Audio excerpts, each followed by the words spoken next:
Marcos Paulo soltou curtinho para Matheus Félix, tem Guizão aberto pela direita, ele parou, prendeu, deixou para Ramon para Marcos Paulo, boa bola metida na ponta, vem Guizão, domina com o pé direito, tenta o cruzamento para a área, bola foi desviada, fica viva, olha a chegada do Daniel, ele gira, bate no canto, é gol! É gol, é gol, é gol, é gol, é gol, é gol, é gol, é gol, é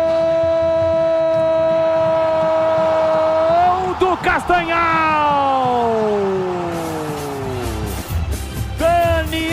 GTA tem a 9 estampada na camisa do primeiro ataque do time da casa, lá pela direita, o cruzamento, a zaga não tira. Jonathan Costa reclama que foi empurrado, o outro mandou seguir, não tem o VAR. Ela sobrou para Daniel, centroavante, a marca do artilheiro, o cheiro do gol. Ele gira e bate no cantinho de Kaique França, sem chances para o goleiro Bugrino.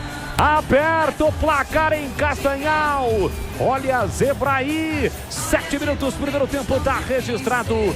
Castanhal 1, Daniel GTA, Guarani 0 e o detalhe do gol, Bandeireta. Detalhe é que os 3 zagueiros do Guarani, porque o Rafael é zagueiro também, falharam na jogada, né? Primeiro o Jonathan cabeceando para trás na pressão do Castanhal e na sequência ficaram olhando Maurício Antônio e o Rafael, que é lateral direito hoje, mas é zagueiro improvisado. Eles deixaram o Daniel GTA livre, quase que na pequena área, só para empurrar essa bola para as redes, no canto direito do goleiro Kaique França, que nada pôde fazer.